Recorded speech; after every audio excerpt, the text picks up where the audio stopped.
Hey everybody, so today I'm here to do a little update for you guys and also the November Q&A.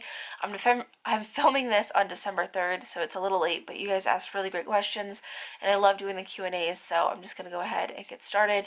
You guys saw earlier this week a What's in My Husband's Stocking video go up, and I also have some other holiday videos coming as well, you know, like a how I shop for Christmas presents, also a gift guide for ages 0 to 4 years old, presents that I think would work really well, some other fun stuff, and also some recipes because you guys have been asking a ton on my grocery hauls for recipes, and I just think it's very fitting with the holiday season coming up, and I'm going to try and make those more of a regular thing.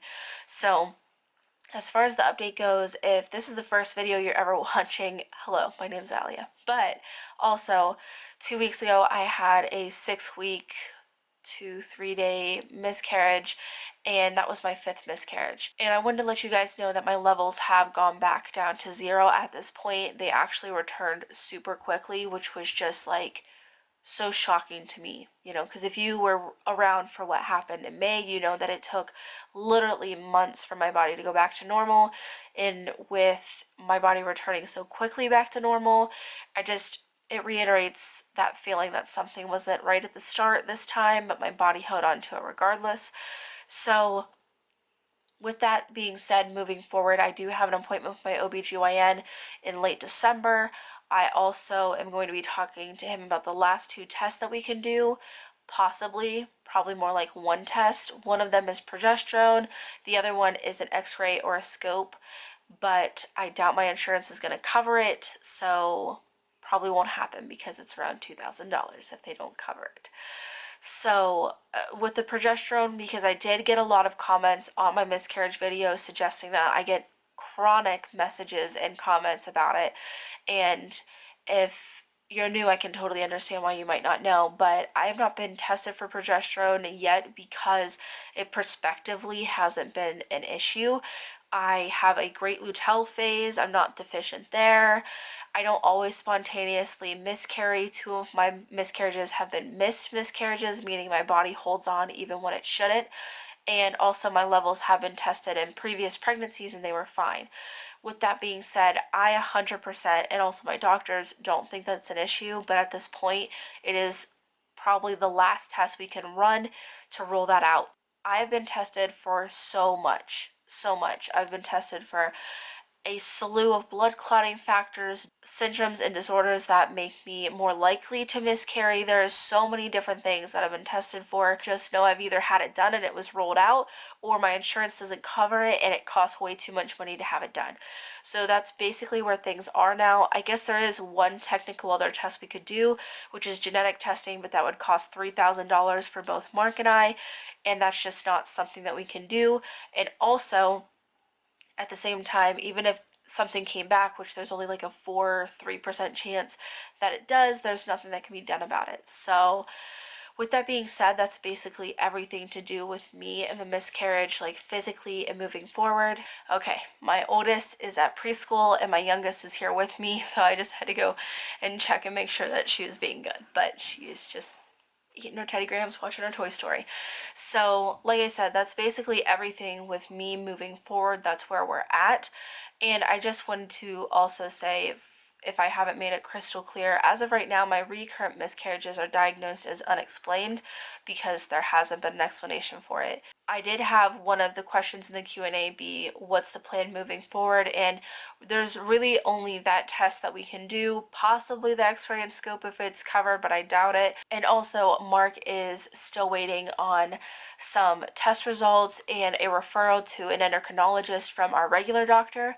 If you don't know, my husband has low testosterone, so we are looking into that. We have not had a sperm analysis done, but that's the next step to see if the low T is affecting his sperm quality. I know a lot of people, you know, are eager for us to get answers and, you know, are eager for us to go to doctors and get test results and stuff like that, but honestly, right now, I'm not focused on that, and that might be difficult or confusing for some people to hear, but right now, I'm just trying to grieve and deal with everything. You know, later in December, I'm probably going to be in a different mindset, and I'll probably be ready to get more tests and answers and stuff. But right now that all feels very overwhelming to me, and right now I just need to be like here and feel this out and just deal with it, because this year has been a lot. I've had 3 miscarriages alone this year, one being at 12 weeks 3 days being a miscarriage, the other one being right after being a chemical, and then we have this 6-week miscarriage. It's just a lot. So right now I'm just trying to focus on pulling myself back together the best that I can.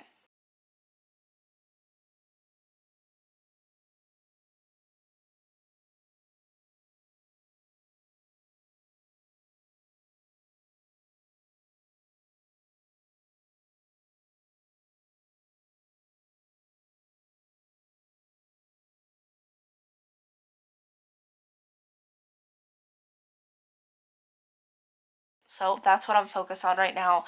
I think that's a long enough update for you guys. The only other quick 2 things that I have to say is that we are actively looking to buy a house, which is super exciting.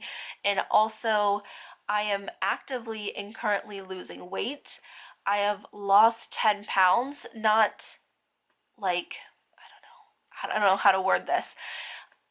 Quite a few months ago, I started making better decisions, better habits, all of that, better choices. It's just been a gradual thing up until after the miscarriage. I just had this overwhelming feeling like the one thing I could control was my weight, so I wanted to start and lose some weight. If you don't know, I am overweight, so there's that. But the 10 pounds hasn't been over this past week and a half where I've been avidly trying to lose weight. I think a lot of it has came from the gradual changes that I've made, because those weren't easy, but I have been trying to make them. If you'd like me to get into specifics and everything else, you can let me know down below. I can do like a dedicated video on it. I just don't want to make this one super long with that, but I'm really happy with how this is going. I will keep this up until I either reach my goal weight or I conceive, whatever comes first. I'm just going to go ahead and get started with the questions now. I asked you here on YouTube in the community tab for my channel, and I also asked you over in my Instagram stories as well. So the first question, I'm going to start with the YouTube ones, is what does Mark do for a living? Would you ever consider a house tour? What type of car seats do you use? And what are your thoughts on extended rear facing and extended harnessing? First, what does Mark do for a living? He is a metal extrusion press operator. Next is, would you ever consider a house tour? Yes, I would, probably whenever we buy our home. Probably not in this house. I don't know, just because. But I was actually the one who wasn't really fond of the idea of house tours, but then it was Mark who kind of warmed me up to the idea of it. And what kind of car seats do we have? Sophie rides in a Nuna Rava car seat, and Remy has a Kiko Next Fit Zip. And we do like the Rava better, but if you're on a budget, the Kiko is great. And what are your thoughts on extended rear facing and extended harnessing? Great. My 4-year-old is still rear facing, and I will harness them for literally as long as I can. So there's that. If you don't know what those things are, I definitely recommend that you look into them, because it's super beneficial for your kids and their safety in the car. So next question is, I asked this in a previous Q&A, and I'm curious, have you and Mark considered adoption? Also, do you tell Sophie and Remy when you're pregnant? If not, how do you explain when you miscarry? So the first part of that question, I am so sorry. I answered your question last Q&A, but I somehow edited it out. I even put it in my thumbnail and everything, and then people were like, where's the adoption question? And then I was like, I must have edited it out at the butt end of something I didn't want. But to answer your question, yes, it is something that we are considering. It's not off the table. I just don't know that it'd be anytime super soon. And then the next part of your question, I had a lot of people ask me if the girls know if we're pregnant, and then if we miscarry, how do I explain it and stuff like that. And no, we've never told them either way. I think we told Sophie when I was pregnant with Remy at like 15 weeks, but I mean, she was like a year and a half. She didn't care. I could have had a tomato in my stomach and she wouldn't have cared. But as far as like telling them, we've never told them that we were pregnant, and we have never told them that we miscarried either. And as far as it goes as to like explaining it, if you mean like when I'm upset and I'm sad, How do I explain that? I just say that, you know, I let them know that mommy can be sad just the way you are. We're honest with them about how we feel. I think it's important to teach them that not everybody is happy all the time. It's normal to be sad and upset and cry sometimes, and those can be normal parts of your life. Everybody has ups and downs, and they've never really asked past us saying that we're sad and that's the reason that we're crying. They've never gone past that, so we haven't been in that situation, but that's basically how we handle it. Next question is, what's your favorite holiday? Do you have any special traditions with the girls you do for the holidays? And my favorite holiday is hands down Christmas. I've been obsessed with it since I was like really young, and I was decorating at the beginning of November. I know some people get like personally offended by that, but I'm one of those kind of people. And as far as holiday traditions, we have quite a few. We have Elf on the Shelf, their elf Corcha. They named her, not me. Corcha comes back after Thanksgiving every year. We've been doing that for I think 3 years now.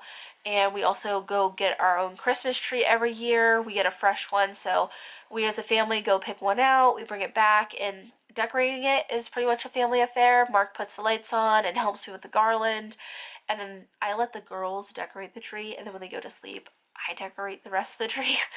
And I mean, the bottom half of the tree ends up being theirs anyways, because they'll accidentally knock stuff down and then have to put it back. So we all get a part in it. And then we always go see Santa. I think I want to make it a part to like go get like Christmas pictures every year. I found a really great photographer who did a great job this year. And I'm trying to think, what else do we do? My mom does Christmas Eve boxes. I love you. We also started last year decorating sugar cookies. I just go get a cheap mix of sugar cookie mix, whip them up really quick. You need to go potty? It's okay, go potty. And and I just sit them down with a whole bunch of icing and sprinkles and stuff like that, and they have at it. And I'm trying to think, what else? I mean, we have Christmas movies and stuff like that that we do. When we do go see Santa, like it's a whole thing in the park that we live by, you know, where you can go through like a light show, and then it's Santa at the end of it in his workshop where you can do certain stuff. So it's like a whole big thing, but those are basically the only ones we have right now. Next question, I put this on the last one, but I'd like to know about regulating with an oversupply and pumping. It seems not to be talked about much online. You are completely right, and I read your comment and I decided I want to do an in-depth video because I don't want to sit here and just, you know, there's certain questions that you guys ask that I just don't feel right giving you like a quick 1-2 minute response. I really feel like it'd be helpful to be super thorough. So because of that, I will be making a dedicated video. But you are 100% right. It's a tricky thing to manage.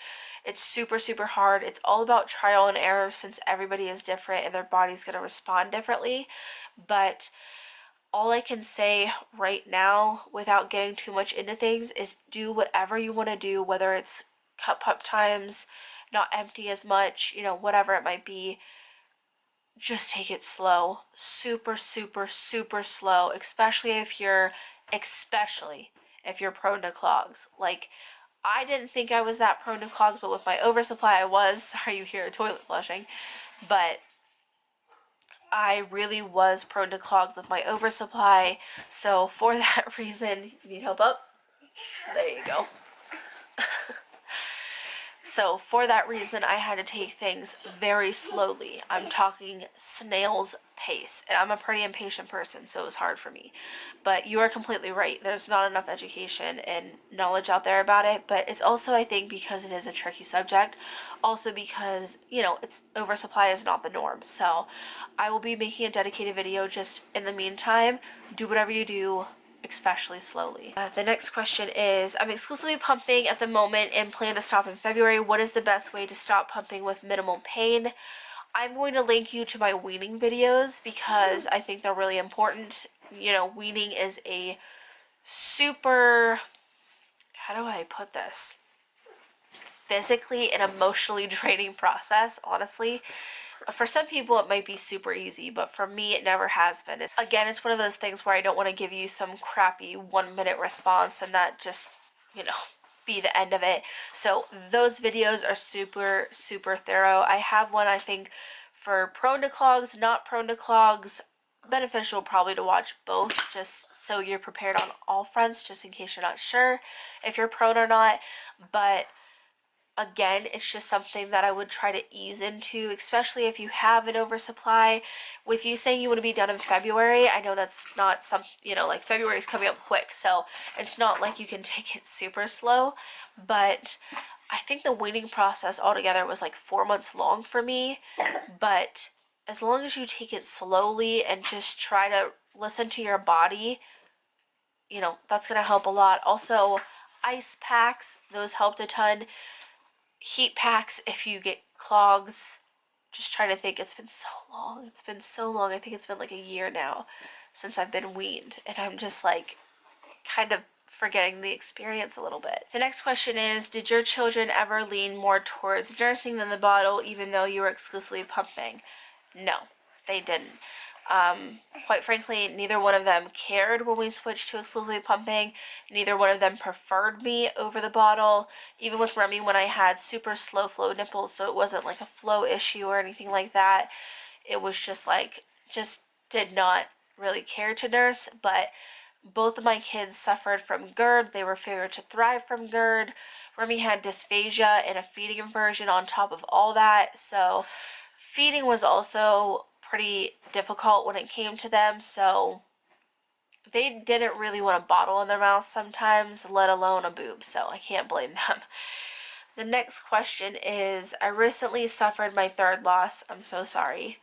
And I find myself feeling very alone, so I'm wondering how you've coped with your losses. Do you feel like Mark understands you, and how does he handle the losses? I had a lot of different questions surrounding the miscarriage, and how do I handle it? How does Mark handle it? How are we doing? And I think I'll start, not to get away from your question because I'll come back to that, but I think a good starting point was another question I had got about how has our miscarriage affected our marriage. And I will say the first miscarriage we ever had in 2013, it rocked us so hard. Honestly, for a while I felt like it did more harm than good. I think that was because there was an honest lack of communication for the first time in our relationship, because we both grieved very differently. Mark grieves more quietly, I grieve more openly with people that I trust, and that's very hard to navigate, especially when you haven't been in those kind of situations together, you haven't gone through a loss together. It's all very like new, and especially with all the feelings regarding the loss, it can just make things very confusing. But when we learned that Mark is more closed off, he likes to not really talk about it as much, he likes to keep to himself, and me learning to respect that and understand that and just help him through in the ways that I can, understanding that, and him understanding also that I like to do it more open, I like to talk about it more, I need to talk about it a lot, and him respecting that kind of stuff. When we were able to fully understand what each other needs and to be able to help each other, that's when it did like a 180, and we were able to be there for each other, and that's when it really did bring us so much closer. At the end of, I can't really say end because there's no end to it, but you know, when we started to feel better, like we were taking steps forward finally, we felt stronger than ever, closer than ever before. And ever since then, all the losses since then have done just that. You know, Mark and I at this point are kind of pros at this, and we know exactly what each other needs. We know exactly how to take care of each other and stuff like that. And I think that's huge. Like, learning how each other grieves is a very difficult process, but once you figure it out, it does make it a lot easier, which is why everything we've gone through has just brought us closer together. And that kind of leads me to like, how do I cope with it? How does Mark cope with it? How are we doing? And it's just that I'm somebody who, if I trust you enough, I'll want to talk about it, and I want to talk about it a lot. I'll need to just like get things out of my own head, because if not, I'll just sit there and spin and spin and spin. And it really does help me to talk about it. And he understands that and he gets that. I also get, he's really the only person I get emotional around too. So there's lots of crying involved with me as well with him.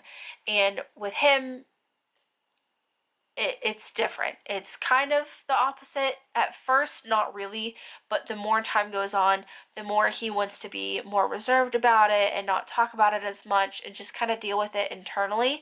And we've just kind of learned how to help each other with both of those ways. And as far as how he's doing after this most recent miscarriage, I've had a lot of you ask, and thank you so much for like caring about my husband that much. And he's doing well. So for your question, do you feel Mark understands your losses?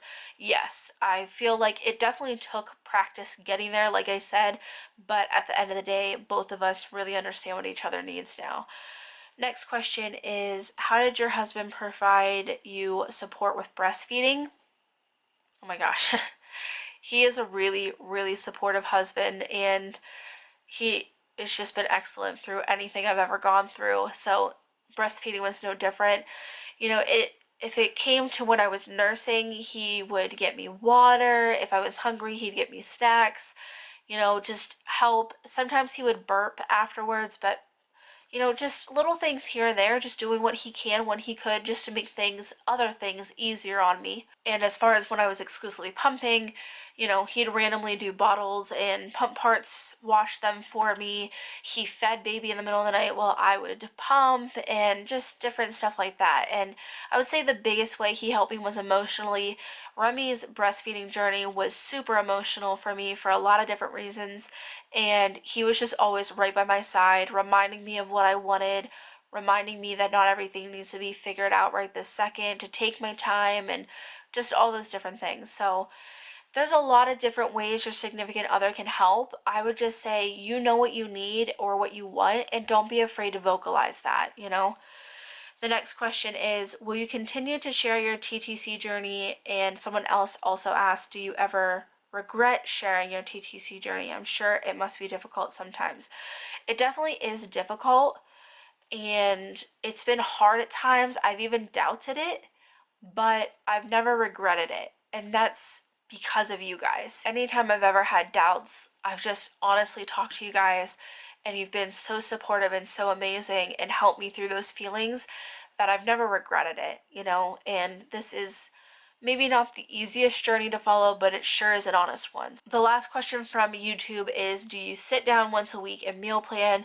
Where is your favorite place to get recipes? Yes, I do. It's normally a few days before I go grocery shopping. I sit down, I meal plan for everybody's breakfast and lunch. So Mark's looks different than mine. Mine looks different from the girls, obviously. So I plan for all that stuff, and then I plan for the family dinners. I go around my house, I look at what toiletries, household stuff that we need, write it all down, budget it out, all ready to go, so that way I can go grocery shopping when the day comes. I always typically go on Fridays. And then, where's my favorite place to get recipes?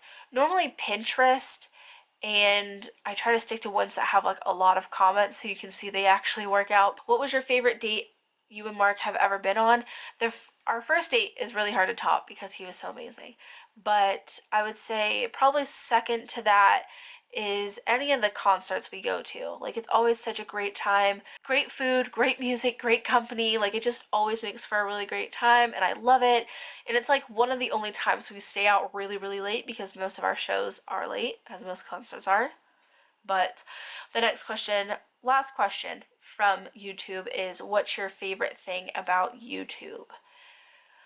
That is you guys, hands down.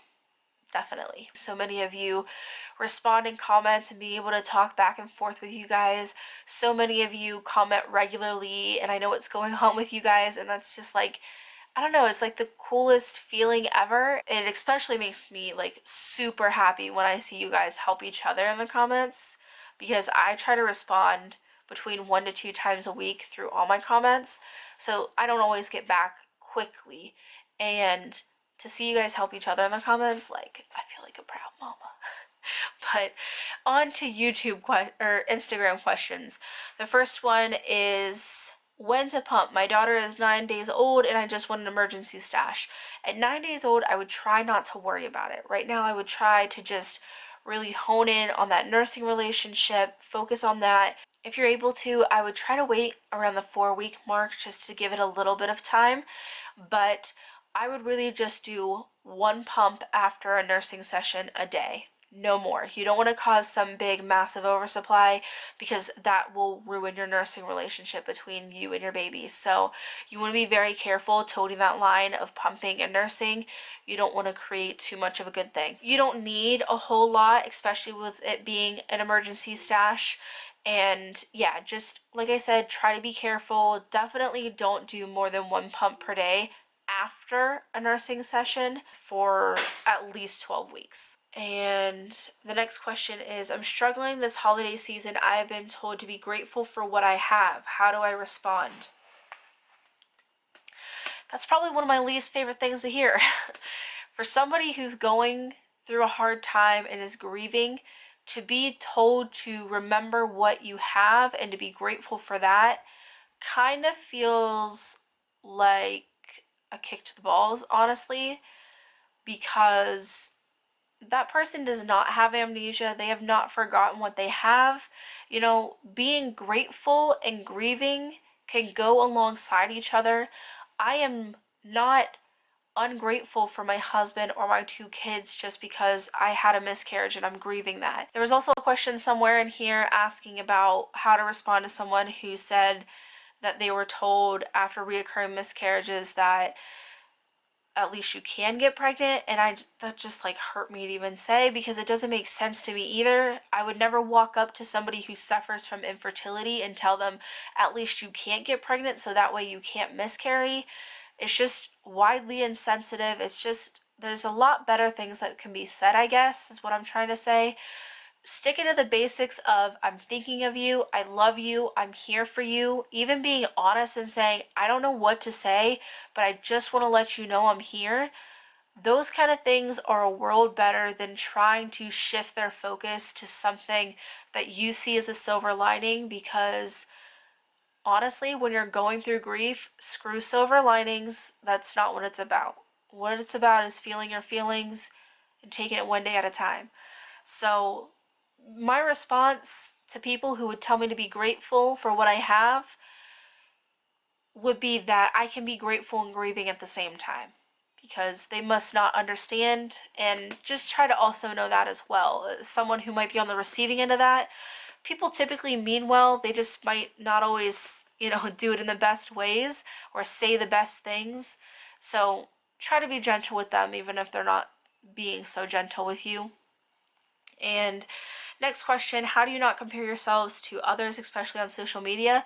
That's hard, but basically I just try to remind myself that if I don't have my shit together, nobody does. And I mean that in the sense of I have people message me and ask me about, my opinion or like what I do in my life as though I have all the answers. And I'm like, well, like I am just shooting in the dark sometimes just like you are. So like it's a reminder that, I might seem like I have it together to some people, but I don't.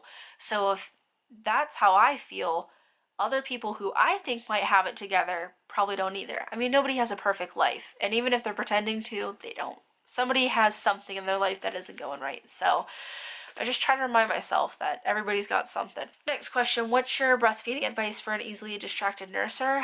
I have not gone through this personally, but my schooling recommended basically just toning down the energy of wherever you are. So if you're able to go to a nursery, your room, if it's like around bath time and stuff, get in the bath, turn down the lights a little bit low, just relax and try to just zen out with you and your baby. I know that's not always doable. You know what I'm saying? Sometimes, you're out places, you got stuff to do. That's not always doable. But other than that, I'm sorry, I'm not much help because like I've nursed my kids for like 2 seconds. And what's your number one tip for a mom who's going to exclusively pump? And number one is education. Make sure that everything is going okay. You want to make sure that you're educated so you know what you're getting into, what kind of schedule you're going to have to do, flange sizing, suction level, like everything. You want to be ready to go even before you're exclusively pumping. If you're knowledgeable, you feel like you've got what you need to know down, then I would say support. Support and information are two of the biggest things when it comes to exclusively pumping. It is a difficult thing to do. All forms of breastfeeding are difficult, and you can never have too much support.